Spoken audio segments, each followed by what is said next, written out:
자, 한 학생이 질문을 했는데, 어, 지난 시간에 금융시장이 커야 정책금리 변동이 적다라고 하셨는데, 그럼 금융시장이 크고 작음의 기준은 무엇인가요? 라는 이야기입니다. 그래서 금융시장이 꽤 어느 정도 이제 규모가 되면 그때는 이제 뭐 정책금리를 가지고 작동을 할 수 있는데, 시장 규모가 너무 적다 그러면, 그러니까 너무 적다 그러면 변동이 심할 수가 있는 거죠. 그런데 이제 시장 규모가 크다 적다라고 하는 것은 쉽게 이야기하면 거래되는 금융상품의 양이라고 생각하면 됩니다. 거래되는 금융상품의 양. 그 이야기는 채권의 양, 주로 채권 가지고 거래하는 거죠. 채권으로 가는데, 그러니까 뭐 채권 시장만 크고 주식 시장은 작고 그렇지는 않습니다. 다 비슷하게 갑니다. 그러니까 채권 시장의 규모나 아니면 주식 시장의 규모라든지 이런 것들이 충분히 커야 된다라는 이야기죠. 그러니까 그 양으로 이야기합니다. 뭐 여러 가지 부분에서 볼 수 있어요. 볼 수 있는데, 금융 시스템 전체를 이야기한다 그러면 우리가 시장성 금융과 그다음에 기관성 금융으로 이야기했죠. 시장성 금융이라는 것은 대표적으로 주식이나 채권 시장, 그걸로 보니까 주식 시장에서는 소위 뭐 매일 평균 거래량이라든지 아니면 또 상장 잔액을 이야기합니다. 그래서 우리나라 현재 주식시장의 규모가 얼마냐에 대해 가지고 잔액이 뭐 지금 GDP 규모다라는 이야기를 합니다. GDP 규모가 지금 한 1,500조? 한 2,000조? 2,000조 정도 된다. 뭐 그런 식으로 이야기합니다. 정확하게 볼까요? 한번 보죠. 이런 걸 당장 이렇게 확인할 수 있습니다. 자, 여러분들 모르면 어디 물어보죠? 네이버에 물어보면 되죠. 그래서 네이버에 들어가 보면 다 나옵니다. 어쨌든 많은 것들이 이런 데 나오는데, 예를 들어서 우리나라 지금 현재 금융시장의 규모를 보자. 그러면 네이버 금융에 들어가면 네이버에다가 여기 보면 금융이 있습니다. 정권으로 들어가면 됩니다. 정권. 그러니까 금융이 정권으로 이름을 바꿨는데, 정권에 들어가 보면 금융이 2위에 뭔가 하면 금융호음 다음에 두 번째 국내 정시가 되겠죠. 국내 정시를 클릭하면 여기에 시가총액이 나옵니다. 시가총액. 그럼 회사별로 시가총액이 나오구나. 총액은 잘 모르겠네. 총액은 거래소에 들어가면 되는데, 어쨌든 현재 예를 들어가 삼성전자 시가총액이 이게 순서대로인데, 이게 억이니까 억, 10억, 100억, 1000억, 1조, 10조, 100조, 400조. 우선조 합치면 이게 500조 원 정도 됩니다. 500조 원. 삼성전자가 한 20% 정도 차지하니까 그거의 한 5배, 한 2,500조. 그러니까 우리나라 현재 주식시장의 시가총액은 2,500조 정도다. GDP 정도 되는 규모다. 그 다음에 채권이라 그러면 총 채권에 뭔가 하면 발행된 채권 액수가 있습니다. 그 액수로 볼 수 있고, 한국은행 홈페이지에 보면, 그게 훨씬 낫겠네요. 한국은행 홈페이지에 보면 이런 게 잘 나와 있습니다. 한국은행 홈페이지에 보면 정권 재정 들어가면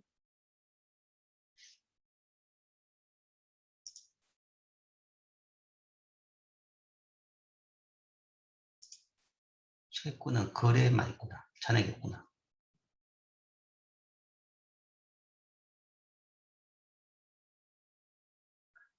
자, 주요 국공채 발행 잔액. 합계는 없구나. 자, 뭐 어쨌든 이런 식으로 해가지고 그 양으로 이야기합니다. 그러니까 시장성이라는 것은 아까 말한 대로 주식 총액수나 아니면 총 평균 거래, 그 다음에 채권은 채권의 총 발행 액수. 채권의 거래액은 사실은 많지는 않아요. 많지는 않기 때문에 발행 액수로 주로 봅니다. 총 발행 액수. 그 다음에 그 시장성 금융 외에도 또 이제 그만한 것이 기관성 금융입니다. 기관성 금융이라고 이야기하면 금융기관들이 금융을 하는 부분이죠. 그래서 쉽게 이야기하면 은행의 총 대출액, 우리나라 전체 은행의 총 대출액, 아니면 은행의 총 예금액, 뭐 이런 거 정도로 볼 수 있습니다. 그런 걸 통해 가지고 금융시장의 규모를 알 수 있는 거죠. 그래서 그게 이제 꽤 어느 정도 액수가 돼야만이 그때 시장에서 예를 들어 가지고 채권이 충분히 많이 있어야지 한국은행이 채권을 뭐 추가로 매입한다든지 아니면 팔 때 그때에 따라 가지고 시장이 급변하지가 않는 거죠. 그러니까 많은 사람이 살 수 있고 아니면 필요한 경우에는 살 수 있는 한국은행이 매입할 수 있는 채권의 규모가 많아야지 그 가격 이자율 변동이 심하지 않다. 뭐 이렇게 하는 거죠. 그러니까 금융시장의 규모라는 것은 결국은 그 금융시장에서 총 거래되는 금융상품의 양이다. 아니면 총 거기서 거래될 수 있는 소위 상장 잔액. 실제 거래되는 거 있고, 그 다음에 실제 이제 상품성, 그 금융상품의 총 액수, 뭐 이런 거 등등으로 봅니다. 이런 거 등등으로 보는데, 세계적인 금융시장은 어딨냐라고 하면 우리가 흔히 세계적인 금융시장을 이야기한다 그러면 제일 규모가 그러니까 거래가 많이 일어나는 곳이죠. 제일 많은 곳은 뉴욕입니다. 현재 뉴욕이고 실제 이제 이렇게 생각하면 돼요. 2차 대전 이후에 뉴욕이었고 그전에는 영국 런던이었습니다. 런던이었고 영국이 2차 대전 이후에 1차 대전 이후부터는 영국이 세계 금융의 중심 역할을 했죠. 영국 런던이. 소위 그때는 기축통화가 영국 파운드화였고 그러다가 이제 대공황이 난 뒤에 세계 경제가 굉장히 이제 무너지고 그 다음에 2차 대전이 나고 그 뒤에 2차 대전이 끝나고 난 뒤에 세계 경제를 재편하면서 이제 기축통화를 미국 달러로 하기로 했고 그 다음에 그럼으로써 그 뉴욕이 세계 금융의 중심지가 됐습니다. 중심지가 됐는데 그게 단번에 되진 않았어요. 단번에 되진 않은 게 2차 대전이 45년에 끝나고 난 뒤에 한 50년대 말까지는 여전히 영국 런던이 세계 금융 중심지 역할을 했습니다. 그러니까 기축통화가 바뀌었다고 해가지고 달랑 바로 가는 건 아닙니다. 실제 사람들이 얼마나 그 시장에서 거래를 하고 있느냐, 그 다음에 그 시장 자체가 얼마나 이 금융의 인프라를 가지고 있느냐라는 부분인데 여전히 영국 런던은 세계적인 금융 중심지입니다. 뉴욕한테 뭐 최근에는 뭐 거래량이라든지 그런 데 비해 가지고 좀 떨어지긴 하지만 여전히 세계적인 금융 중심지죠. 그러니까 전 세계 큰 은행들의 많은 지점들이 런던에 있고 그 다음에 금융에 대한 인프라가 제일 잘 발달되어 있습니다. 그렇기 때문에 실제 세계적으로 가장 그 중심이 되는 이자율이 리버입니다. 리버. 그러니까 우리나라의 한국은행에서 뭐 우리나라에서 이야기하면 콜 금리 뭐 그게 이제 가장 은행 간 이자율의 기본인데 가장 낮은 이자율 기본적인 이자율인데 전 세계적으로 뭔가 아마 가장 그런 역할을 하는 그 이자율이 리버. 아마 한번 들어본 적이 있을지 모르겠습니다. 리버라는 것이 런던 인터뱅크 오버나이트 레이트. 그러니까 런던에서의 은행 간 이자율입니다. 은행 간 하루 거래, 하루 돈 빌리는데 따른 이자율입니다. 이것이 세계적으로 모든 이자율의 기준이 됩니다. 그러니까 뉴욕 이자율보다. 왜냐하면 기관성에서는 영국 런던이 여전히 뭔가 하면 아직도 리딩 역할을 하고는 있습니다. 시장성에서는 뉴욕이 훨씬 뛰어나죠. 그러나 기관성에서는 그렇고 그래서 많은 금융 프로젝트 파이낸싱이라든지 많은 금융이 영국에서 나오고 있는 거죠. 근데 왜 영국과 그 다음에 뉴욕이냐, 영국의 런던과 그 다음에 뉴욕이냐 그러면 돈이 많아서 금융이 많은 겁니다. 돈이 많다. 그 말인 것 같은데 소위 재산이 많은 겁니다. 영국과 미국이 재산이 제일 많죠. 제일 부유한 나라죠. 제일 부유한 나라는 결국은 금융은 여유자금이죠. 여유자금이 누가 많냐라는 겁니다. 그러니까 제일 강한 나라, 제일 경제력이 센 나라, 그 다음에 뭔가 거기에 역사가 쌓이면 제일 여유자금도 많은 거죠. 그 여유자금이 많으면 그게 뭔가 하면 그게 거래되는 곳이 결국은 세계 금융의 중심지가 되는 거죠. 돈이 있어야지 그 금융센터 역할을 하는 겁니다. 그러니까 금융센터라는 것이 건물을 잘 지놓고 사람들을 좀 불러와 가지고 금융센터 역할을 할 수 있는 건 아니죠. 우리나라도 한 십몇 년 전에 한 우리나라 소위 여의도를 서울을 세계 금융 중심지로 만들자. 금융을 우리나라 주력 산업으로 만들자라고 국가에서 또 헛짓을 좀 했어요. 돈도 많이 투자를 하고 했는데 그게 어떤 나라가 어떤 도시를 육성한다고 해가지고 금융산업의 중심지가 되는 건 아니죠. 그게 이제 거기에 거래되는 돈이 많아야 되고 우리나라가 부자가 되면 우리나라 서울이 금융 중심지가 되는 겁니다. 아시아권의 금융 중심지라고 이야기하면 싱가포르, 홍콩, 그 다음에 도쿄 이 세 군데를 들 수 있습니다. 자, 그 세 군데가 왜 금융 중심지냐라고 한다 그러면 싱가포르나 홍콩 같은 경우에는 사실 이 화교 자본의 중심지입니다. 화교. 그러니까 중국 자본이죠. 중국이 공산화되어 있어 개방된 지가 사실은 얼마 안 됐죠. 중국이 공산화되어 있을 때도 개방하기 전까지만 하더라도 그때도 여전히 화교 자본은 많이 있었습니다. 중국 본토를 대상으로 한 화교 자본도 있었고 그 다음에 중국 본토에서 빠져나와 가지고 우리나라에도 뭐 중국 사람들이 꽤 살고 있죠. 그 다음에 뭐 또 우리나라는 그래도 사실은 그 화교라는 중국 분들에 대해 가지고 상당히 탄압을 많이 했어요. 과거에는. 그래서 경제력을 제대로 발휘를 못했죠. 경제적으로 뭔가 하면 경제를 장악 못하게 굉장히 이 압력을 많이 가했습니다. 탄압도 많이 하고 경제 활동에 대해 가지고 제한을 굉장히 많이 했죠. 옛날에는.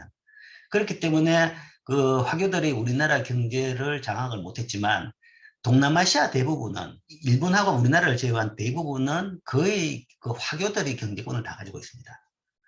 뭐 말레이시아, 인도네시아, 뭐 온갖 나라들이 다. 종교는 뭔가 하면 뭐 이슬람이나 그러더라도 그런 나라에서 화교들이 그러니까 중국 사람들이 세계적으로 그런 이야기 하죠. 유태인들이 경제권을 가지고 있다. 아니면 아시아권에서는 화교들이 경제권을 가지고 있다. 맞아. 다 가지고 있었던 거죠. 그래서 뭔가 하면 그 화교 자본들이 모인 대표적인 도시가 소위 싱가포르인 거고, 그 다음에 홍콩인 거고. 이제 자본이 많았던 거죠.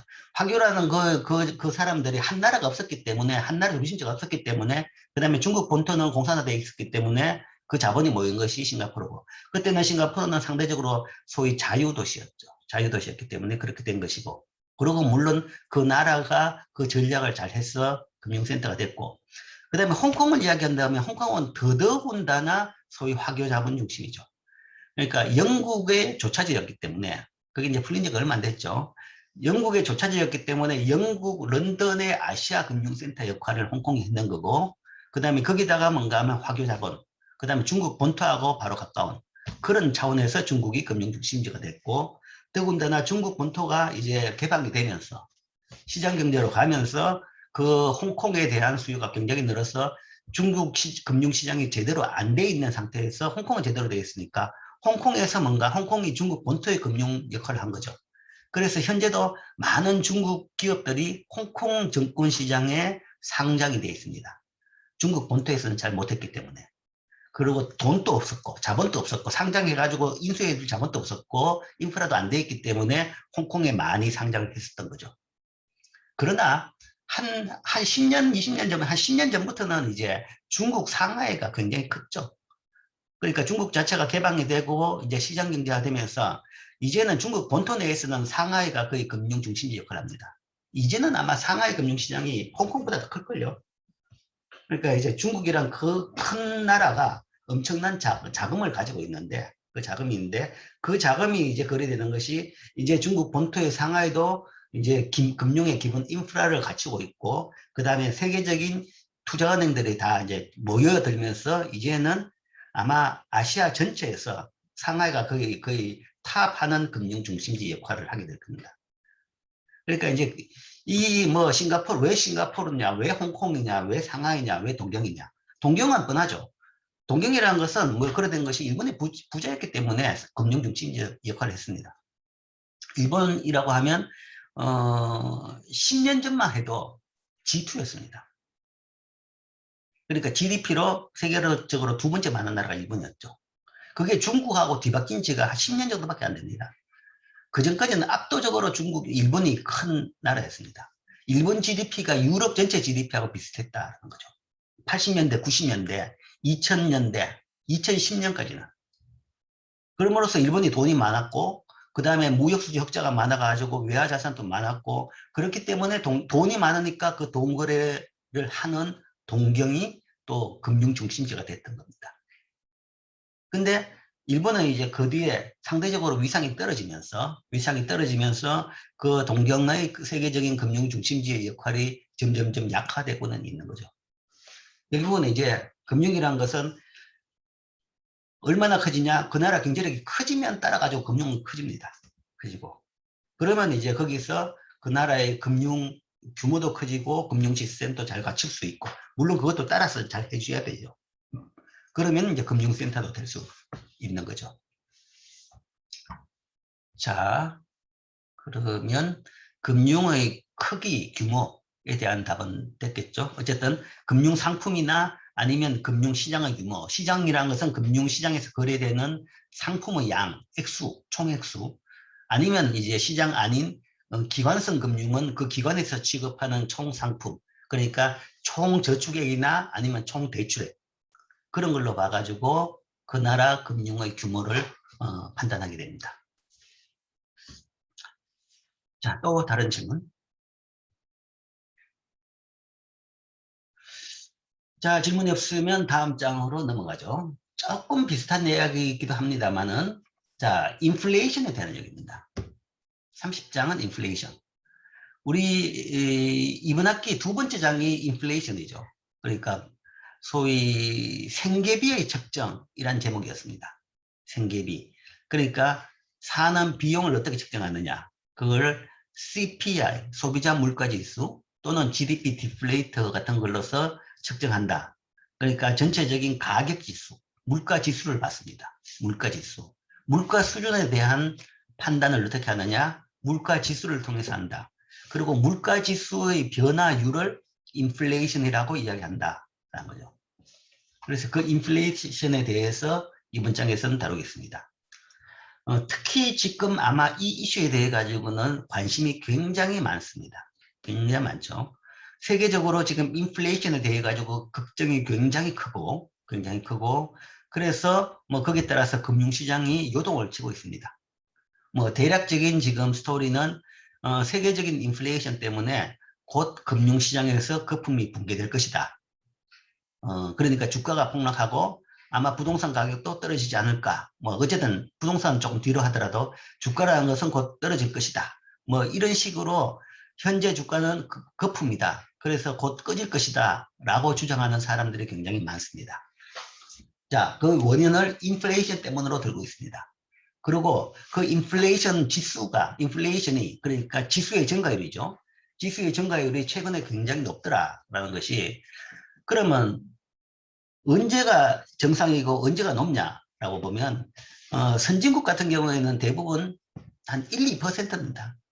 1, 2% 내에서 왔다 갔다 합니다. 1% 그러니까 연간 인플레이션 레이트가 1, 2% 정도에서 왔다 갔다 하는데, 현재 미국의 인플레이션 레이트가 5%를 기록하고 있습니다. 5%. 그래서 평균의 그 정상적인 데 비해 가지고 한 두세 배 이상 높다. 한 서너 배까지 높다라는 거죠. 그래서 이제 거기에 따라 가지고 문제가 굉장히 많이 발생할 것이다. 자, 어떤 문제가 발생할 것이냐, 이건 이제 굉장히 나중에 뭐 좀 더 전문적으로 배워야 됩니다. 배워야 되는데, 실제 이제 그 상태가 계속되는 것은 굉장히 안 좋아요. 안 좋기 때문에 결국은 정책 당국이 그걸 잡아야 됩니다. 그러니까 다시 1, 2%대로 낮추는데, 그 낮추는 과정에 엄청난 경기 침체와 그 다음에 뭐 여러 가지 금융시장에 혼란이 생길 것이다 라는 게 제일 걱정입니다. 낮추는 과정에서 엄청난 비용이 발생한다가 하나고, 근데 안 낮추고 가만히 놔둔다. 그러면 계속 이제 정상적인 1, 2%가 아니라 5%가 계속 유지되는 거죠. 그러면 그거는 경제에 굉장히 혼란이 되는 요인이다. 그죠? 자, 그래서 지금 이 주제에 대해 관심이 높은데, 자, 이 주제에 대해서 이야기해 봅시다. 인플레이션. 왜 인플레이션이 발생하느냐? 왜 지금 5%가 올랐느냐? 여기 대해서 이 장의 타이틀은 통화량 증가와 인플레이션이라고 적었습니다. 그러면 머리가 빠른 학생들은 원인이 뭐구나 라는 것을 당장에 짐작할 수 있겠죠. 인플레이션의 원인은 통화량 증가다 하는 겁니다. 그러니까 경제학 교과서의 첫 번째 이 철칙입니다. 철칙이고 가장 단순한 원리입니다. 통화량, 인플레이션이라는 것은 통화량 증가, 돈이 많아져 가지고 발생하는 것이다. 이 통화량이라는 것은 우리가 M1, M2 이런 걸로 본 통화량입니다. 그러니까 현금 발행액에다가 그 다음에 저축성 예금 또는 요구불 예금, 저축성 예금 등등을 더한 그런 것들이 통화량이죠. 이 통화량이 많아지면 인플레이션이 발생한다. 라는 것이 이 장의 내용입니다. 자, 왜 그런지 지금 하나하나 보겠습니다. 그러니까 이 타이틀에 결론이 나와 있죠. 자, 인플레이션이라는 것은 전반적인 물가 수준의 상승입니다. 물가 수준이 오르는 것. 그러니까 가격이 오르는 거죠. 가격이 종류가 여러 개가 많은데 많은 가격들이 오르는 것이 인플레이션이다.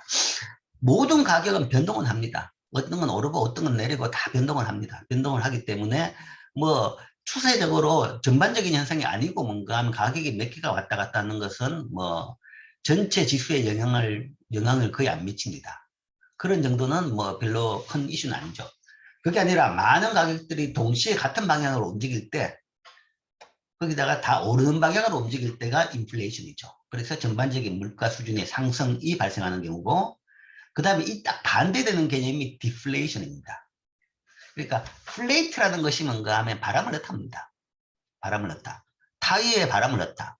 아니면 풍선에 바람을 넣다. 그게 플레이트죠. 인플레이트. 바람을 집어넣다. 인플레이트고 디플레이트는 바람을 빼다는 겁니다. 바람을 빼면 이제 물가가 떨어지는 거죠. 전반적인 물가 수준이 하락하는 현상을 우리가 디플레이션이라고 합니다. 디플레이션. 그래서 그중에서 우리가 이 현상에 대해서 지금 공부를 할 겁니다. 전반적인 물가 수준의 상승이다라는 이야기였는데 실제 이제 가장 물가 변동이 심한 상품은 신선 상품입니다. 신선 상품. 뭐 전에 언뜻 그런 이야기를 했는데 신선 상품이라는 것은 소위 계절 상품. 올 초에 대파 가격 때문에 굉장히 시끄러웠죠. 대파 가격이 크게 올라가지고 뭐 대파 뭐 에그리플레이션 뭐 농산물 가격 때문에 인플레이션이 뭐 발생한다. 대파 가격이 뭔가 3배, 4배 올랐다. 그래서 집집마다 뭔가 저기 어디 통에다가 뭔가 대파를 기르는 사람까지 발생하고 그런 좀 황당한 일이 발생했죠. 근데 그런 가격은 경제학자는 신경 안 씁니다. 물론 이제 그 농정 당국에서 그런 일이 안 발생하도록 잘 해야 되는 거죠. 지금 대파 가격 때문에 신경 쓰는 사람이 아무도 없죠. 대파 가격은 아마 봄 되니까 한 4월, 5월 돼가지고 대파 가격은 다 정상화됐습니다. 그 다음에 올 상반기까지 또 시끄러웠던 것이 계란 가격이었죠.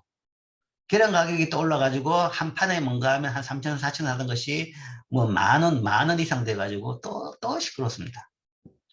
그것도 경제학자들이 보기에 그런 걸 가지고 인플레이션이라고 이야기하지는 않습니다. 자, 왜냐하면 계란 가격도 요즘은 조용하죠.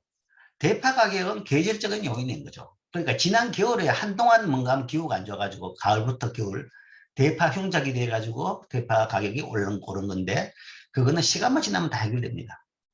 대파 가격이 추세적으로 오른 것도 아니라 시간만 지나면 해결되는 거죠. 그러니까 계절적으로 기후 때문에 발생하는 것은 시간만 지나고 나가지고 다음 사이클에서는 다 해결되는 거죠. 계란도 그 조류독감 때문에 이제 그 닭을 많이 이제 그 좀 흉측하지만 죽여버렸죠. 그러고 나니까 이제 그 계란 낳던 닭이 많이 없어지고 나니까 계란이 공급이 부족해가지고 그래 된 거죠. 근데 그러면 이제 병아리를 가지고 계란을 낳는 그 닭까지 키우려고 그러면 3개월에서 6개월 하면 충분하다고 봐요. 그러니까 그 뒤에 다시 입식을 해가지고 키우면 되는 거죠. 물론 이제 다시 키워가지고 클 때쯤 되면 또 조류독감 나와가지고 또 엄청나게 잡아들이는 게 그러니까 이제 이게 문제인 게 조류독감 한번 퍼지면 뭔가 하면 그 근처에 있는 그 조류를 뭐 싹 다 잡아가 죽이는 이런 식의 방역이 과연 계속 해야 되느냐라는 것에 대한 이제 문제적입니다. 문제적인 것이고 진짜 이제 어떤 뭐 예를 들어 농장 같은 경우에는 잘 맞고 문제도 없는데 뭔가 하면 근데 반경 뭐 5km, 10km 내에 뭐 싹 다 죽여버리는 그런 식의 이 방역 때문에 계란 가격이 이제 늘 뛰는 거죠. 예. 그런 문제입니다. 그거는 이제 조금만 지나고 나면 다 원위치 되는 거죠. 그러니까 그런 농산물 가격, 흔히 우리가 제일 많이 이야기하는 것이 이제 그건 최근에 특이했지만 매년 발생하는 것이 김장철에 뭐 마늘, 고추, 배추 가격입니다. 원래는 배추 가격이 좀 비싸다고 하죠. 특히 이제 강원도 춘천 같은 경우에는 배추가 다 병들어가지고 병이 한번 싹 돌아가지고 배추 가격이 굉장히 비싸다고 합니다. 비싸고 하는데 그렇다고 뭐 전국이 다 그런 것도 아니고 뭐 해남이나 그쪽 배추는 또 아무 또 문제가 없는 거죠. 뭐 어쨌든 그런 식으로 아니면 이제 또 생선 뭐 갈치가 안 잡힌다. 뭐가 안 잡힌다. 그래가지고 또 가격이 또 한 번씩 늘립니다. 근데 이런 농산물 가격 같은 경우는 대부분 기후적인 요인이기 때문에 기후가 한 사이클만 지나면 다 해결됩니다. 그래서 경제학자들이 보기에 이런 것은 인플레이션의 주 현상으로는 안 보는 겁니다. 큰 문제는 아니죠. 그러니까 계절만 지나면 1년만 지나면 다 원 가격이 갑니다. 그런데 농산물 가격도 추세적으로 오른다 그러면 그건 문제가 되죠. 추세적으로. 세계적으로 문제가 됐던 것이 한 10년 전에 옥수수 가격이 세계적으로 엄청난 문제를 일으켰습니다. 갑자기 옥수수 가격이 많이 올랐어요. 뭐 옥수수 뭐 그게 뭐 우리 인생하고 무슨 관계냐라고 하겠지만 전 세계 사람들의 인생하고 관계됐습니다. 실제 옥수수를 뭐 그 길 가다가 뭔가 하면 삶은 옥수수 먹는 거는 국내산이고 그런 거도 사실은 별 문제가 없는데 그게 아니라 미국에서 세계적으로 옥수수 공급을 엄청나게 됩니다. 그 옥수수를 재배해 가지고 그 가지고 소위 소를 키웠어. 소를 옥수수를 먹여가지고 아니면 중국 돼지 옥수수를 먹여가지고 그가 전 세계적으로 뭔가 하면 저기 육류 공급을 하고 그 다음에 옥수수를 통해 가지고 남미라든지 그런 나라 사람들은 대부분 다 남미가 주식입니다. 옥수수가 주식입니다. 옥수수를 갈아가지고 빵을 만들어 놓은 거죠. 그러니까 공유의 주식이 아시아권은 쌀이죠.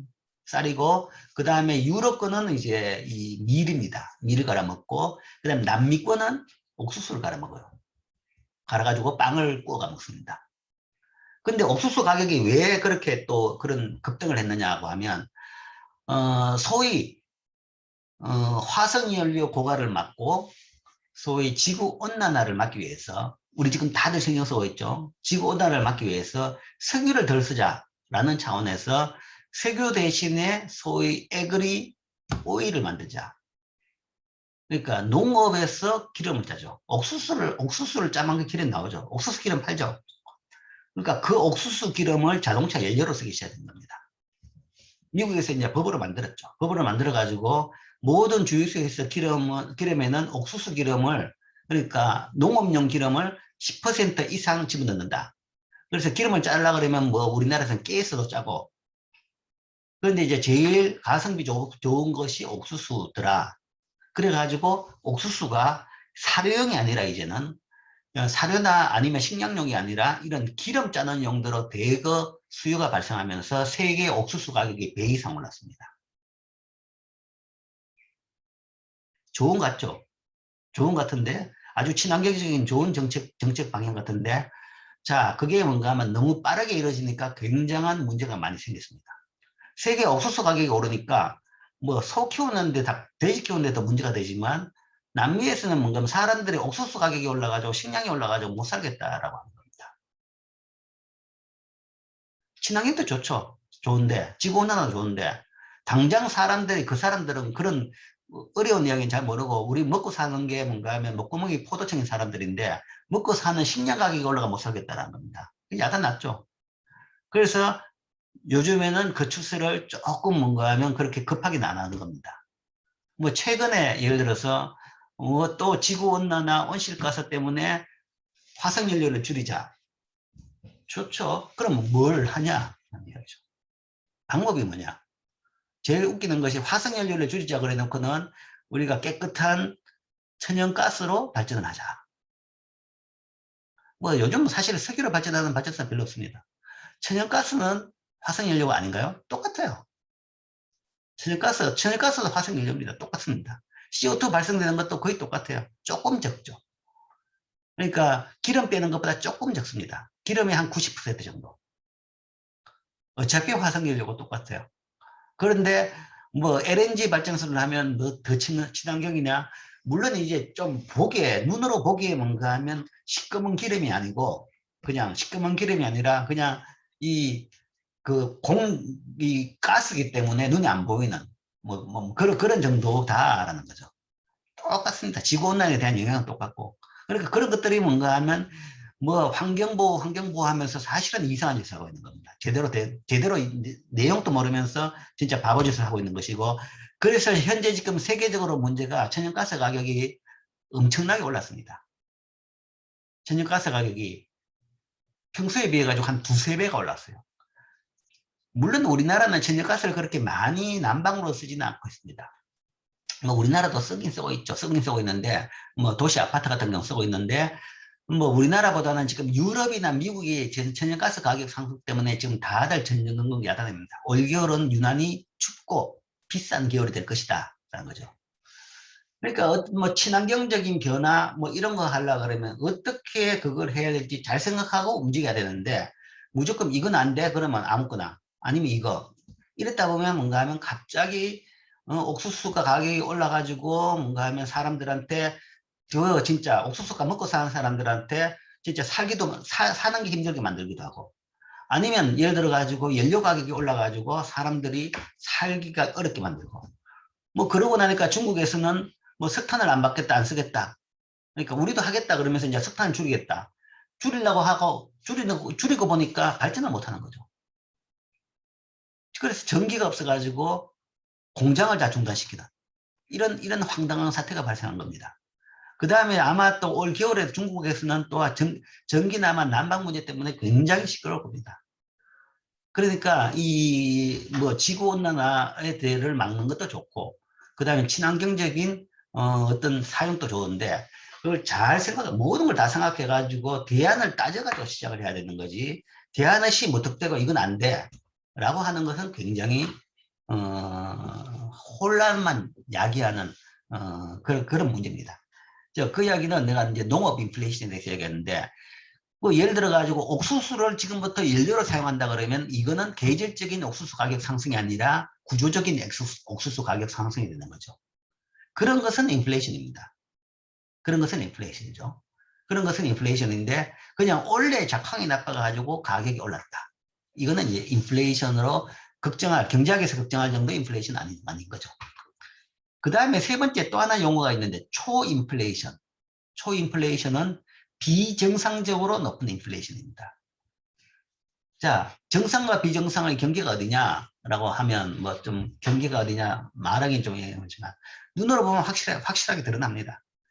그러니까 뭐 2%, 1, 2%가 정상인데 지금 5%다. 그것도 소위 정상보다는 높죠. 그러나 그것도 이제 그냥 변화 범주 내입니다. 한 10% 가더라도 변화 범주 내입니다. 근데 100%다. 100%다. 더블이 됐다. 그러면 그때부터는 이거는 비정상이다라는 겁니다. 더블 되면. 매년 물가가 더블 이상 올랐다. 그런 경우에는 소위 비정상적인 인플레이션이죠.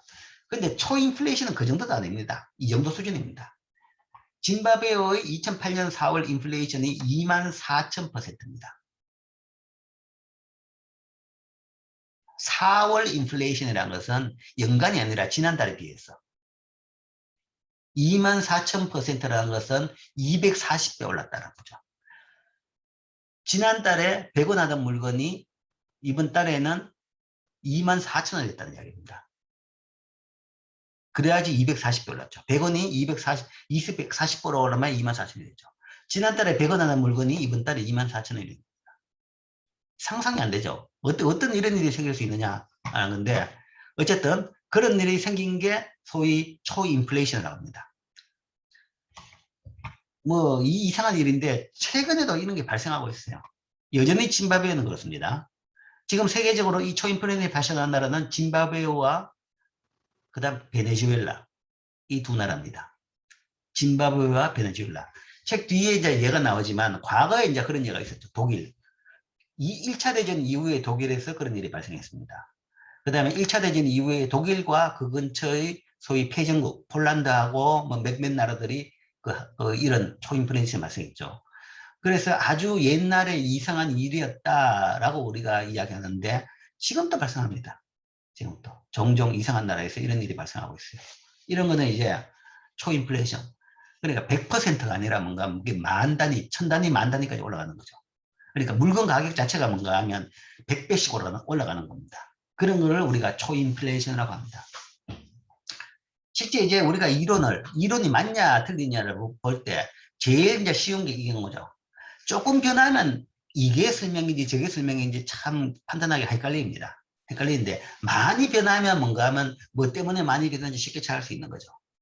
그래서 여기서 말한 이 장 타이틀에서 말한 그 통화적인 현상이다 라는 것을 보면 왜 이게 발생했느냐? 아, 통화 때문에 발생했구나 라는 것이 뚜렷하게 보입니다. 자, 뒤에 보죠.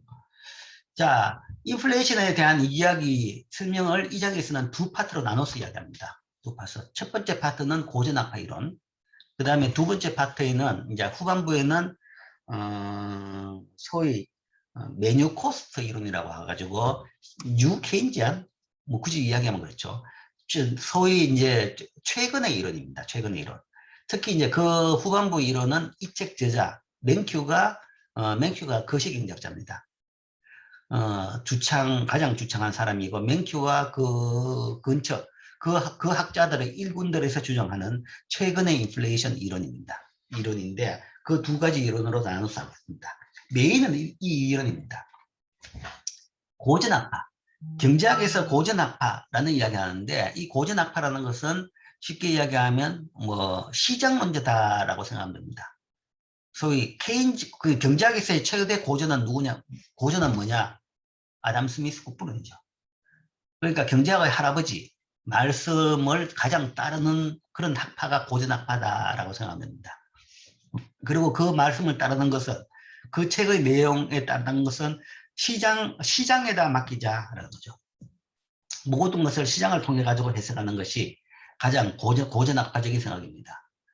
그와 비슷한 그러니까 이론이 고전학파에서의 인플레이션의 이론은 화폐 수량설 뒤에 나오겠지만 화폐 수량설로 설명하고 그러니까 화폐 퀀티티 오브 머니입니다. 화폐 양으로 인플레이션을 설명한다. 이 장의 타이틀과 같죠, 그죠? 그거고 더 쉽게 풀어 설명하면 장기 물가 수준과 인플레이션율의 결정 변수를 설명하는데 그 결정 변수는 화폐 양이다 라고 설명을 합니다. 이게 고전학파 이론입니다. 자, 그 이론을 지금 여기서부터 이제 전반부에 설명합니다. 자, 인플레이션이라는 것은 경제 전체의 과단 현상이다. 몇몇 물건 가격 변화 가지고는 그런 이야기를 안 합니다. 그래, 몇몇 가격이 아니고 경제 전체에 관한 현상이다. 실제 이제 경제 기사를 보면 기사의 퀄리티를 보면 참 좀 그렇지만 우리나라 신문이나 아니면 언론에서 보면 경제 기사가 굉장히 좀 지역적인 기사가 많아요. 그러니까 인플레이션 해가지고 아까 말한 대로 가을철 되면 농산물 가격 하나만 오르면 인플레이션 우려 그러면서 뭔가 하면 배추값이 올랐다, 고추 파동이다, 마늘 파동이다, 아니면 여름 되면 뭔가 하면 갈치가 안 잡혀가지고 인플레이션이 걱정된다, 뭐 이런 기사들이 자꾸 나옵니다. 이런 기사를 쓴다는 것은 기업도 잘 모르면서 경제 기사를 쓰고 있다는 이야기죠. 근데 이제 아까 말한 금융이 발전한 나라들, 선진국들 나라들 신문들을 본다 그러면 그런 지역적인 말도 안 되는 기사들은 잘 안 나옵니다. 그러니까 이제 경제를 모르고 기사를 쓰니까 그런 기사를 써야 되는 거죠. 써야 되는데, 자, 가장 기본이 이겁니다. 인플레이션은 경제 전체에 관한 현상. 아까 말한 대로 물건 몇 개 가격 변화 가지고는 이야기하지 않는다. 그죠? 자, 그 다음 본질적으로 한번 생각해보자. 이 인플레이션은 뭐냐? 전반적으로 가격이 올랐다. 지금까지. 그것은 가격이 올랐다. 교환의 매개 수단 화폐에 관한 것이다. 모든 것을 교환할 때 돈가로 교환합니다. 물건 살 때 돈으로 사죠. 가격이 올랐다는 것은 돈으로 살 수 있는 양이 줄었다는 겁니다. 5만 원짜리 신사임당 할머니 이 한 장 가지고 살 수 있는 양이 줄었다는 거죠. 옛날엔 10개 샀는데 이제는 가격이 10% 올라가지고 9개밖에 못 산다. 이런 것이 인플레이션한 겁니다. 즉 물가 수준이 오르면 화폐의 가치가 하락한다. 자, 인플레이션은 몇 개 물가 이야기가 아니라 소위 화폐의 구매력 하락입니다. 돈 가치가 떨어진 것을 인플레이션이라고 합니다. 돈 가치. 뭐 한 물건 사는데 돈 가치가 떨어졌다는 안 한다는 거죠. 전반적으로 이 돈 가지고 우리 집에 있는 소득 가지고 살 수 있는 양이 줄었다. 그 이야기는 살 수 있는 양이 줄었다기보다는 다른 식으로 표현한다 그러면 내가 가지고 있는 돈의 가치가 떨어진 겁니다. 결국은 인플레이션이라는 것은 돈의 가치의 역수입니다. 돈 가치 하락한 것을 인플레이션이라고 이야기한다. 뭐 그렇게 이해를 했다 그러면 그다음부터는 배추 가격, 마늘 가격 오른 것이 인플레이션이라고 이야기 안 하겠죠. 이 정도 상식만 있으면 이제 그런 식으로 이해는 하겠죠. 자, 그러면 돈 가치가 어떻게 결정되느냐를 봅시다. 왜 돈 가치가 어떻게 되느냐? 돈 가치가 떨어진 것이 인플레이션이다. 그럼 돈 가치는 어떻게 결정되느냐? 화폐의 수요 공급에 따라 결정됩니다. 화폐의 수요라는 것은 사람들이 얼마나 많은 재산을 유동성 형태로 보유하고 싶어 하는지를 반영하는 거죠. 사람들이 얼마나 돈을 가지려고 하느냐. 돈이 많으면 많을수록 좋죠. 그런 욕심이 아니고 그냥 내 지금 보통 경제 활동을 통해 가지고 월급을 받고 쓰고 거기에 따라 가지고 내한테 뭔가 하면 이 정상적인 경제 활동 내에서 어느 정도를 돈을 가지고 있어야 되느냐, 집에 가지고 있어야 되느냐, 내 주머니에 가지고 있어야 되느냐, 그런 거죠. 그런 것이 화폐 수요입니다. 이 화폐 수요의 결정 요인은 신용카드, ATM의 존재, 이자율, 일반 물가 수준 뭐 이런 거죠. 신용카드를 활발하게 쓸 수 있으면 돈이 필요 없죠. 그러니까 요즘 여러분들 대부분 주머니에 돈이 없죠. 없어도 사는데 불편하지가 않는 거죠. 그러니까 이제 좀 시대가 바뀌었습니다. 어쨌든 신용카드, 그 다음에 ATM 기계. 물론 ATM 기계에서 뺄 수 있는 카드는 필요하겠죠. 현금카드. 뭐 현금, 신용, 뭐 겸한 카드도 있을 수 있겠죠. 그 다음에 또 이자율. 이자율이 높을수록 은행에다 돈을 맡겨놓지 가능한 현금은 적게 가지는 게 좋습니다. 은행에 맡겨놓으면 그만큼 이자를 받을 수 있으니까. 또는 일반 물가 수준. 내가 적정하게, 그러니까 한 달 동안 얼마를 쓸 것이냐라는 이야기죠. 그게 카드를 쓰든 현금을 쓰든 어쨌든. 그런데 모든 물건 가격이 올랐다 그러면 일단 보유해야 될 현금의 장소가 늘어나는 거죠. 그래서 이런 것들이 화폐 수요량의 결정됐습니다. 당연히 물가가 높을수록 화폐 수요는 증가하겠죠. 즉 화폐의 가치는 물가 수준의 역수입니다. 물가 수준의 역수다. 그러니까 화폐의 가치가 물가 수준의 역수이기 때문에 물가 증가율이라는 것은 결국은 화폐 가치에 달려있다. 물가 증가율이 높은 것은 화폐 가치가 떨어진 것이다. 떨어지면 물가 증가율이 높아지는 것이다. 그렇죠? 화폐 가치는 물가 수준의 역수입니다. 화폐 수요 억수는 화폐 가치에 대한 우하향의 기울기. 뭐 화폐 수요 억수는 화폐 수요. 그러면 화폐 수요 억수를 그려보자. 그러면 화폐란 양이죠, 그죠? 그것에 대한 물건에 대한 수요 억수입니다. 그럼 화폐의 가격과 수량에 따라 가지고 그러니까 수평축은 보통 우리가 양의 지표를 나타내죠. 수요 곡선에 보면 그러니까 시장 수요 공급 곡선에서 보면 이게 양이고 그 물건의 양이고 수직축은 그 물건의 가격입니다. 그 물건의 가격인데 화폐의 수요 곡선을 그리려고 그러면 화폐 가격은 뭐냐? 화폐 가격은 물가의 역수다라는 이야기입니다. 물론 화폐 가격이 얼마냐 그러면 그 무슨 말이야? 그래가지고 구체적으로 숫자를 부르지는 못할 겁니다. 못하는데 개념적으로 따져본다 그러면 물가의 역수다라고 생각하면 되는 거죠. 그래서 뭐 예를 들어서 1, 2, 3, 4 숫자로 뭔가만 낮으면 가격이 낮고 높으면 가격이 높다. 쭉 이렇게 이야기하자.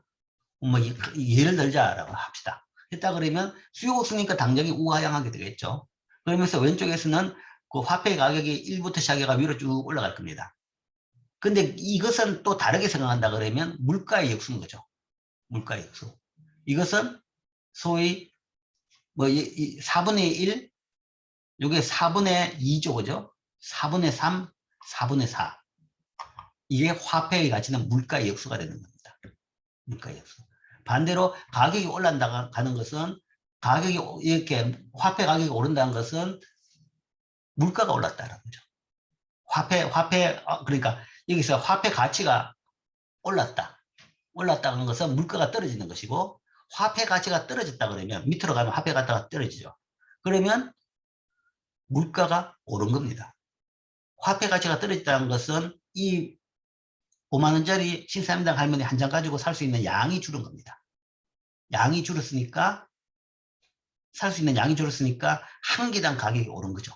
그러니까 밑으로 갈수록 물가는 오른 거고 위로 갈수록 물가는 떨어지는 그런 이 가격이 되는 거죠. 이게 이 화폐의 가치고 이게 물가의 역수다. 그래서 이런 수요 곡선이 되고 그 다음에 화폐의 공급은 화폐 가치하고 무관합니다. 화폐의 공급은 정책이 없습니다. 누가 화폐를 공급하느냐? 중앙은행이죠. 중앙은행이 정책적으로 결정합니다. 그러니까 시중에 필요한 돈이 얼마만큼 공급을 할 것이냐. 조폐청을 통해 가지고 조폐공사를 통해 가지고 발주를 해 가지고 돈을 찍어와 가지고 그 중에서 얼마를 발행할 것이냐 중앙은행이 결정합니다. 그래서 이 화폐 공급이라는 것은 이 화폐 가치, 화폐의 가격과 무관하게 그냥 정책적으로 결정하죠. 중앙은행이 결정한 통화량.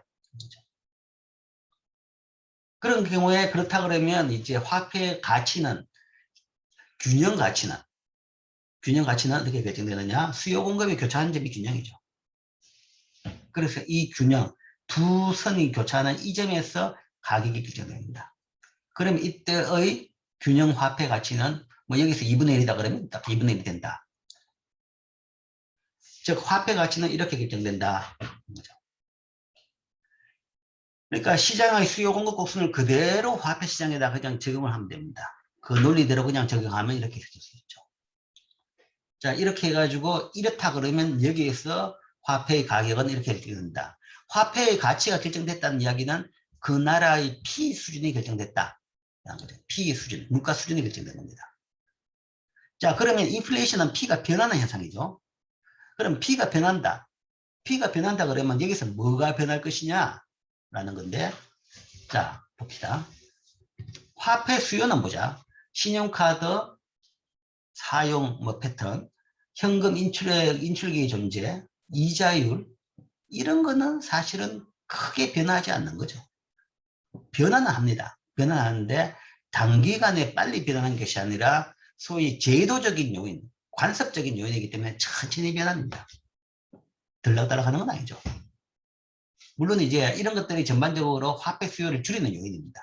이거 두 개는 다 줄이는 요인이고, ATM은 이제 약효가 다 했습니다. 처음에는 초기에는 ATM이 화폐 수요 줄이는 주 역할을 했는데, 지금은 ATM 기계마저도 줄고 있죠. 이제 신용카드 쓰다가, 이제는 신용카드마저도 안 쓰고, 뭐, 이 인터넷 뱅킹, 뭐, 글로 이제 다 넘어가고 있는 거죠. 어쨌든 이런 거는 점진적으로 사람들의 결제 관행의 변화, 천천히 변한 것이고, 이자율은 뭐 그래도 계속 변하죠. 올랐다가 떨어졌다가. 그래서 이게 양쪽 방향으로 움직이는 요인은 됩니다. 요인은 되지만 뭐 그래도 급격히 변하는 건 아닙니다. 그 이야기는 이 균형이 변하는 것은 주 요인은 이 화폐 수요가 화폐 수요는 변하더라도 아주 천천히 변하구나 라는 걸 알 수 있죠. 그러면 주로 변하는 것이 뭐냐? 인플레이션을 자극시킬 정도로 변할 수 있는 것은 결국은 화폐 공급이라는 겁니다. 공급이 늘면 화폐 가치가 떨어지죠. 화폐의 가치가 떨어졌다는 것은 P가 오른 겁니다. 물가가 올랐다는 것은 인플레이션이 발생했던 겁니다. 화폐 공급이, 급격한 화폐 공급이 인플레이션을 야기한다. 그게 이제 화폐 공급과 인플레이션, 화폐 공급이 인플레이션을 결정한다라는 것의 가장 기본적인 논리가 되는 거죠. 수요 고수만 따져본다 그러면 왜 인플레이션이 발생하느냐? 인플레이션이라는 것은 결국은 뭔가 돈의 가치가 변한 거다. 돈의 가치가 왜 그래 빨리 변하느냐? 돈의 가치라는 것은 돈을 많이 찍어내면 가치가 떨어지고 돈이 부족하면 가치가 오르는 거죠. 돈을 급격히 많이 찍어내면 인플레이션이 발생하구나 라는 그 과정을 이제 이해할 수 있는 거죠. 그 전에 이야기했죠. 이제 부연 설명 다시 하면 공급은 중앙은행과 은행권 전체의 통화량을 결정하죠. 중앙은행이 기본이고 그 다음에 플러스 소위 요구불 예금, 저축성 예금 같은 경우는 은행권, 금융기관들이 만들어내는 거죠. 그래서 이런 것들이 통화량을 결정하니까 이에 따라서 공급량이 결정됩니다. 그렇지만 공급 곡선은 거의 수직선이다. 그러니까 이 돈 가치와 관계없이 정책적으로 결정되는 거죠. 그리고 장기 균형은 장기에는 전반적으로 물가 수준의 변동에 의해서 화폐의 수요와 공급이 일치하게 된다. 그래서 균형에서는 이게 일치하는데, 그러면 이거의 변동 요인을 본다 그러면 변동 요인은 통화량 증가다. 통화량이 증가한다 그러면 중앙은행이 통화량을 증가시키면 화폐 공급이 오른쪽으로 이동하는 거죠. 수직성 이게 오른쪽으로 이동하죠. 그러면 새로운 균형은 더 수평으로 봐가 낮은 부분에서 균형이 이루어지죠. 그러니까 화폐 가치가 하락합니다. 화폐 가치가 하락했단 말은 물가 수준이 올랐다는 거죠. 전에 비해서 물가 수준이 올랐다는 이야기는 인플레이션이 발생했다. 그렇죠? 그러니까 큰 규모의 인플레이션이 발생했다 그러면 대부분 이거다. 통화량 변화 때문에. 통화량 증가 때문에 인플레이션이 발생한 겁니다. 자, 여기서 이 그림에서 돼 있죠. 아까 이 그림에서 뭔가 통화량을 내리면 이렇게 MS2, 머니 스플라이. 그러니까 중앙은 통화 공급량이 이렇게 늘어나는 거죠. 통화량이 이렇게 늘어나고 그렇게 되면 새로운 균형은 B점이고 그럼 균형 가격은 떨어지죠. 화폐 가격이 떨어졌다는 것은 P가 올랐다. 인플레이션이 발생했다. 라는 겁니다. 자, 이것을 이제 뭐 나름대로 이제 큰 범위의 화폐 수량설이라고 이야기합니다. 즉, 한 경제에 유통되는 화폐의 양이 물가 수준을 결정한다. 화폐 수량이 물가를 결정한다. 그래서 화폐 수량설입니다. 물가의 화폐 수량설이죠. 물건 가격 결정, 물가 수준 결정의 화폐 수량설. 한 경제에 유통되는 화폐의 양이 물가 수준을 결정하며 통화량의 증가율이 인플레이션을 결정한다. 그렇기 때문에 이 통화량이 빠르게 늘어나면 인플레이션도 빨라지는 겁니다. 왜 인플레이션이 발생했느냐? 통화량이 빠르게 늘어나기 때문이다. 자, 통화 공급 변화에 따라 가지고 조정되는 과정. 통화량이 증가하면 화폐의 초과 공급이 발생하고, 그러니까 돈이 늘어나면 돈이 많아지죠, 그죠? 많아지면 돈이 많으니까 사람들이 물건을 더 많이 사겠습니다. 재화와 서비스에 대한 수요가 증가하고. 그렇게 되면 기존에 있는 공급량은 동일한데 거기에 대해 가지고 수요가 늘어나면 가격이 오르는 거죠. 그래서 물건 가격들이 다 전반적으로 다 오른다는 거죠. 그러니까 딱 한두 개, 몇 개가 오른 것은 이 현상이 아니고 전반적으로 다 오르다. 모든 것에 대한 수요가 다 늘어나니까. 그러면 그걸 우리가 물가 상승 현상이라고 합니다. 그렇게 되면 화폐 수요량이 증가하고 그래서 새로운 균형에 도달한 겁니다. 즉 이거는 아까 말한 대로 공급이 늘어가지고 새로운 점으로 갔을 때의 그 변화 과정을 다시 좀 더 상세하게 설명한 겁니다. 자, 그래서 화폐 수량설. 물가 수준은 공급된 화폐 양이 결정한다. 그 다음에 인플레이션은 화폐 공급량 증가율, 통화 공급 증가율이 결정한다. 그래서 화폐 수량설이다. 화폐 수량이 물가를 결정한다. 라는 것이 화폐 수량설이고, 이 논리에 따라 가지고 그것이 경제를 보는 입장을 우리가 고전학파의 이분성이라고 합니다. 이분성이라고 하는데 아주 중요한 개념입니다. 계속 등장할 개념인데 변수를 볼 때 명목 변수가 있고 실질 변수가 있습니다. GDP를 이야기하면 우리가 그냥 GDP라 그러면 명목 GDP입니다. 앞에 무슨 말을 안 붙이면 다 명목이라고 생각하면 됩니다. 그런데 실질 GDP도 우리가 배웠죠. 경제 성장률을 구할 때는 실질 GDP 가지고 증가율을 구한 것이다. 그죠? 그러니까 물가 현상을 제거했다. 인플레이션 현상을 제거하고 난 뒤에 봐야겠다. 인플레이션은 뭔가 하면 그냥 거품입니다. 풍선에 바람 넣는 거죠. 경제는 그대로 있는데 바람만 들어오는 거죠. 그러니까 인플레이션 때문에 늘어난 부분은 진짜 늘어난 게 아니기 때문에 빼고 나서 보기 때문에 실질 경제 성장률을 보는 거죠. 실질 GDP가 경제 성장률을 보는 거죠. 그런 식으로 모든 변수는 명목 변수, 실질 변수로 나눌 수 있습니다.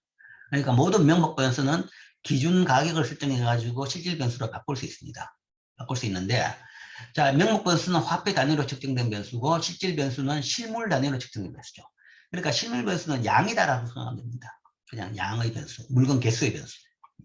이론적으로 명목 변수하고 실질 변수의 결정은 서로 분리되어 있다. 이게 고전학파 이분성입니다. 다이커토미, 분리되어 있다. 두 개가 결정되는 원리가 다르다. 동일한 GDP인데 GDP와 실질 GDP의 두 결정 원리는 다르다는 겁니다.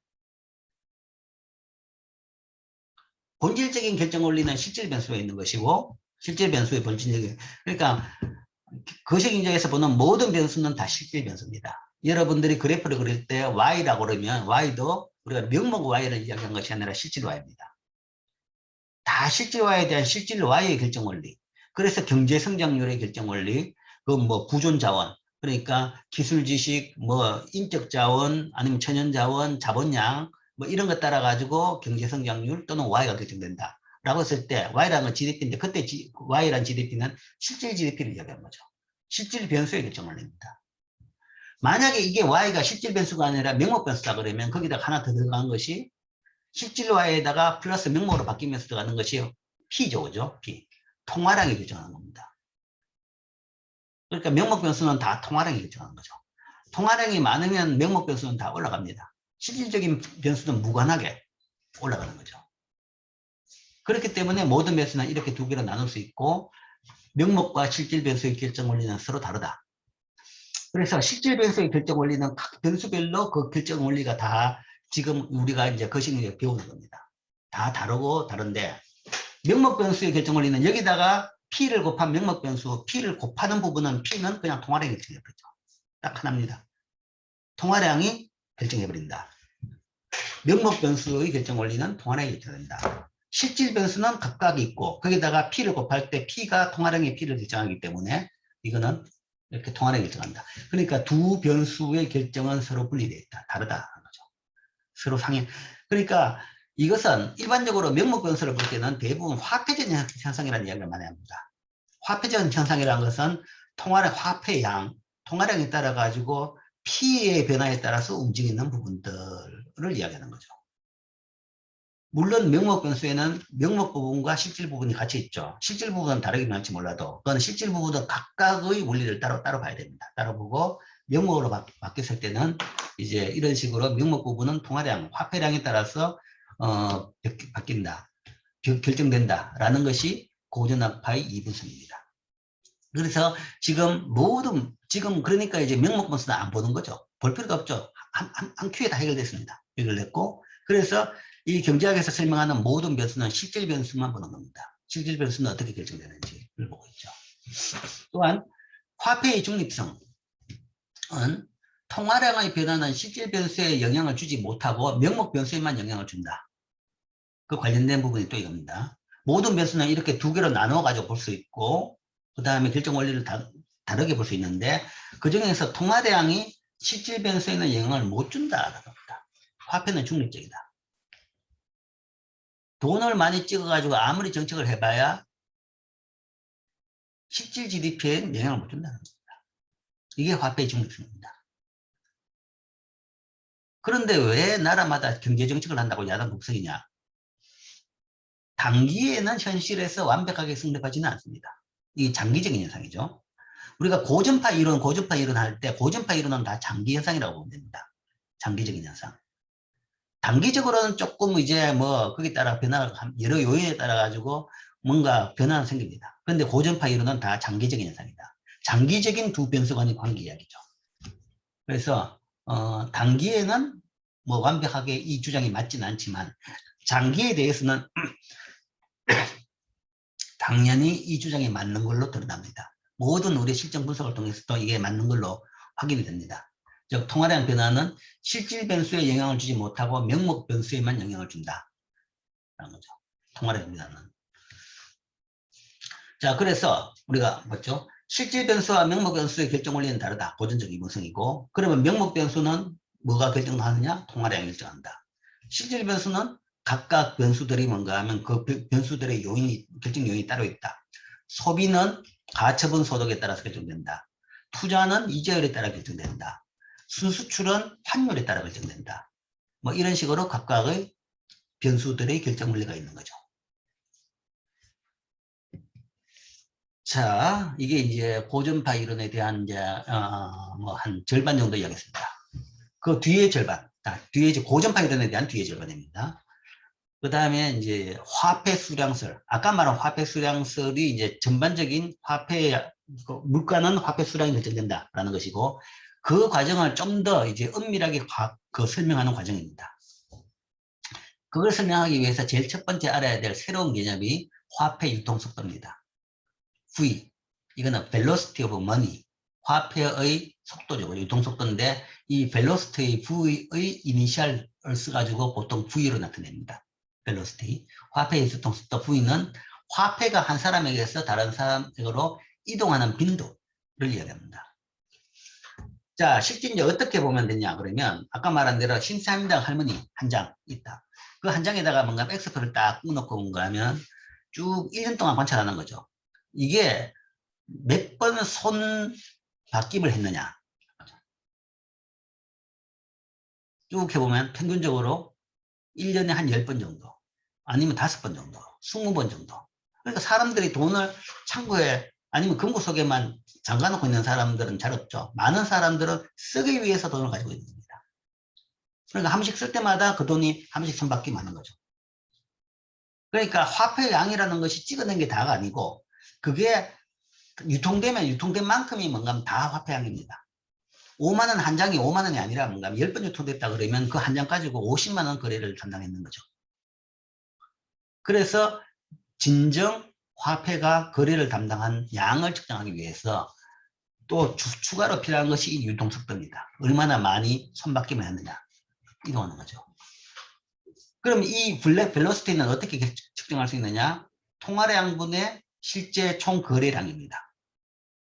통화량분의 그러니까 현재 발행된 한국은행에서 찍어내는 그러니까 화폐양 뭐 M1을 해도 되고 M2를 해도 되고 화폐양을 해도 되는데 쉽게 이야기하기 위해서 그냥 화폐양으로 하자.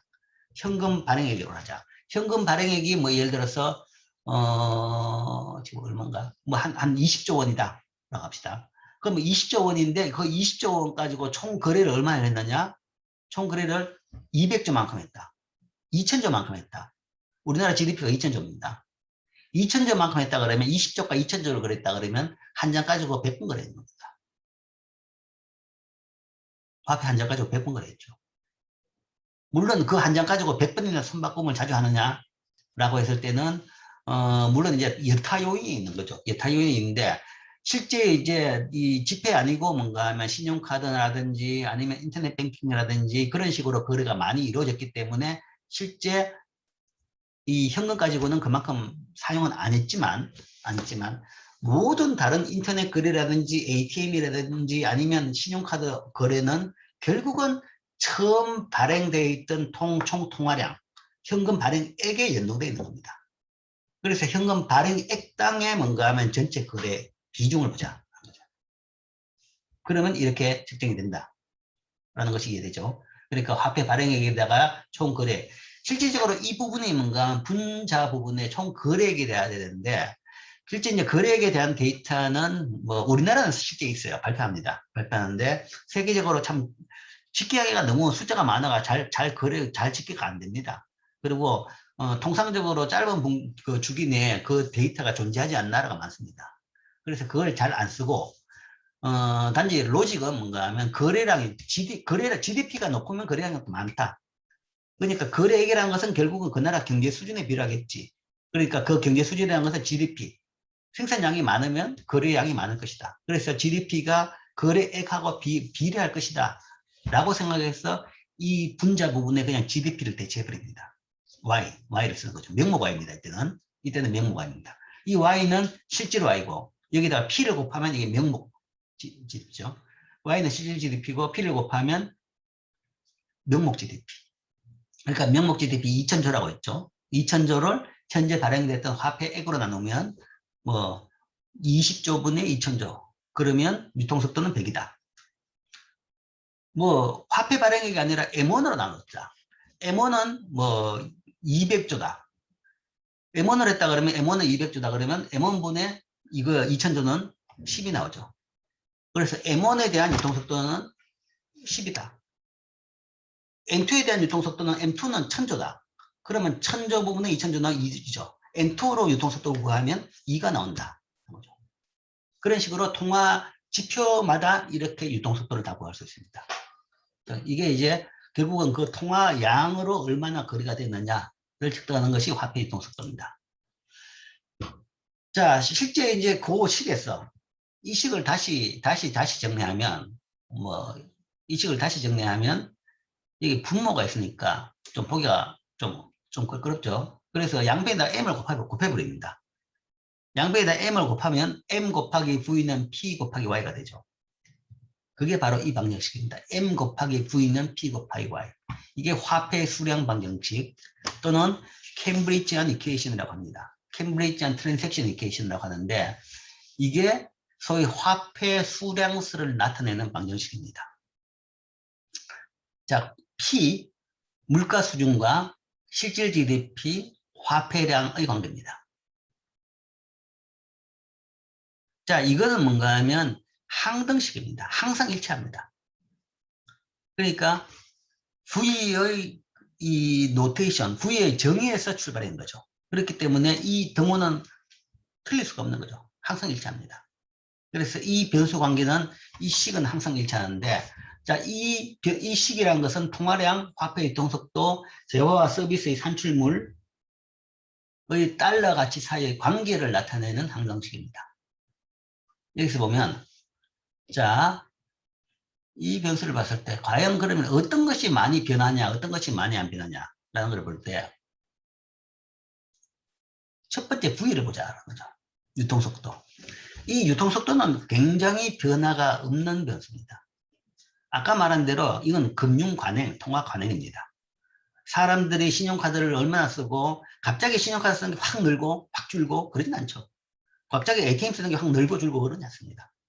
천천히 기술 진보에 따라 가지고 현금 쓰다가 신용카드를 ATM 기기에 쓰다가 그다음 신용카드 쓰다가 요즘에는 이제 뭐 인터넷 뱅킹을 쓰다가 뭐 그런 식으로 쭉 천천히 변하는 겁니다. 그래서 이거는 굉장히 장기적으로는 변하지만 단기적으로는 별 변하지 않는 것이다. 그러면 고정이라고 볼 수 있어요. 그 다음으로 Y, 이거는 실질 GDP입니다.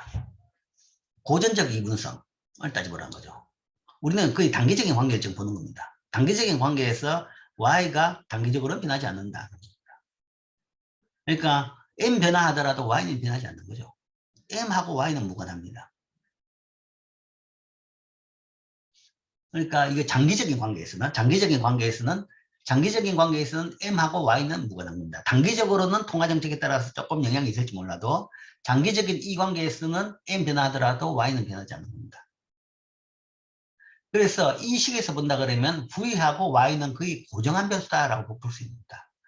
그렇다 그러면 우리의 관심사 P는 어떤 변수에 따라 결정되냐 그러면 M에 따라 결정된다. 통화량에 따라서 물가 수준이 결정된다. 그래서 화폐 수량설이라고 합니다. 화폐는 M의 수량에 따라서 화폐 수량, M의 수량에 따라서 P가 결정된다.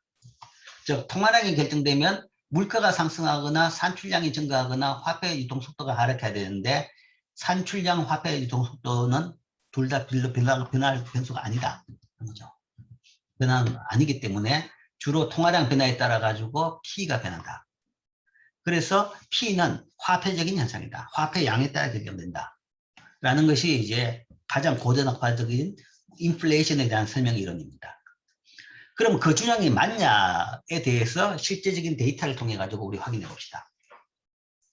자, 보면 명목 GDP, 통화량, 화폐 이동 속도의 관계를 뭐 한 70년 정도 데이터를 본다 그러면 M2하고 명목 GDP하고 거의 가치가 나가는 거죠.